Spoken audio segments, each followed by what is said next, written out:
Let's do another example of solving a non-homogeneous linear differential equation with constant coefficients. And the left-hand side is going to be the same one that we've been doing.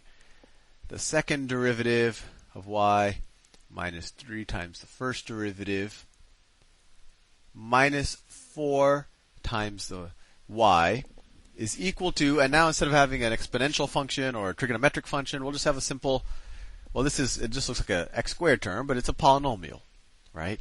And you know how to solve the general solution of the homogeneous equation if this were 0. So we're going to focus just now on the particular solution. Then we can later add that to the general solution of the homogeneous equation to get the solution.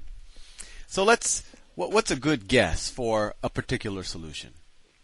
Well, when we had exponentials, we guessed that our solution would be an exponential. When we had trigonometric functions, we guessed that our solution would be trigonometric. So since we have a polynomial here that makes this differential equation non-homogeneous, let's guess that a particular solution is a polynomial. And that makes sense. If you take a polynomial of, and actually a second degree polynomial, if you take a second degree polynomial, take its derivatives and add and subtract, you should hopefully get another second degree polynomial. So let's guess that it is ax squared plus bx plus c. Well, what would be its second derivative? Well, its second derivative would be 2ax plus b. And then the third derivative, this is the first derivative. The second derivative would be 2a. And now we could substitute back into the original equation. We get the second derivative, 2a, minus 3 times the first derivative. So minus 3a, minus 3 times this. So minus 6ax minus 3b minus 4 times the function itself. So minus 4ax squared minus 4bx minus 4c. That's just 4 times all of that. That's going to equal 4x squared. Now let's group our x squared, our x, and our constant terms, and then we could try to solve for the coefficients. So let's see. I have one x squared term here. So it's minus 4ax squared. And then what are my x terms? I have minus 6ax, minus 4bx. So let's say plus minus 6a minus 4b times x. I just added the coefficients. And then finally we get our constant terms. 2a minus 3b minus 4c. So plus 2a minus 3b minus 4c. And all of that will equal 4x squared.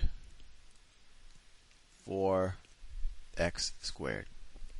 Now how do we solve for a, b, and c? Well, whatever the x squared coefficients add up on this side, it should equal 4. Whatever the x coefficients add up on this side, it should be equal to, well, it should be equal to 0, right? Because you can view this as plus 0x, right? And then you could say plus 0 constant as well. So the constant should also add up to 0. So let's do that. So first, let's do the x squared term. So minus 4a should be equal to 4. So minus 4a is equal to 4. Is equal to 4. And then that tells us that a is equal to minus 1. Fair enough. Now, the x terms. These, minus 6a minus 4b, that should be equal to 0. Right? So let's write that down. We know what a is, so let's substitute. So, minus 6 times a. So minus 6 times minus 1. So that's 6 minus 4b is equal to 0. So we get 4b. I'm just putting 4b on this side and then switching. 4b is equal to 6. And b is equal to 6 divided by 4 is 3 over 2. And finally, the constant term should also equal 0. So let's add those. Let's solve for those. Well, 2 times a, that's minus 2 minus 3 times b. Well, that's minus 3 times this. So minus 9 halves minus 4c is equal to 0. So let's see. I don't want to make a careless mistake. So this is minus 4 minus 9 over 2, right? Right. That's minus 4 over 2, minus 9 over 2. And then we can take the 4c, put it on that side, is equal to 4c.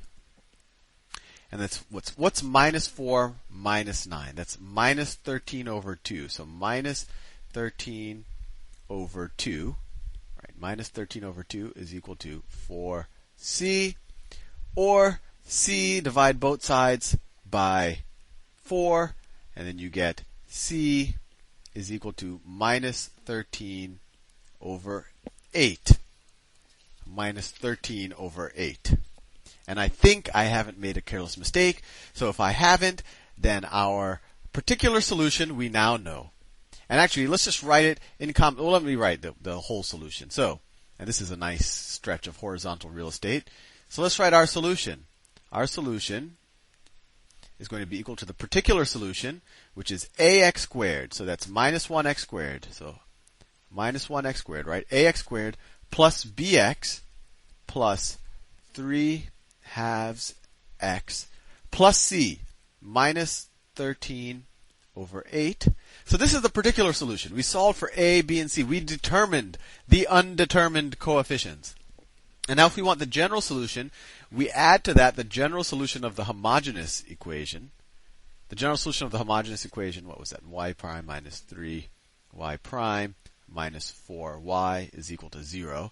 And we've solved this multiple times. We know that the general solution of the homogeneous equation is c1 e to the 4x plus c2 e to the minus x, right? You just take the characteristic equation, r squared minus 3r minus 4. You get, what did you get? You get r minus 4 times r plus 1, and then that's how you get minus 1 and 4. Anyway, so if this is the general solution to the homogeneous equation, this is a particular solution to the non-homogeneous equation. The general solution to the homogeneous equation is going to be the sum of the two. So let's add that. So plus c1 e to the 4x plus c2 e to the minus x. So there you go. I don't think that was too painful. The most painful part was just making sure that you don't make a careless mistake with the algebra.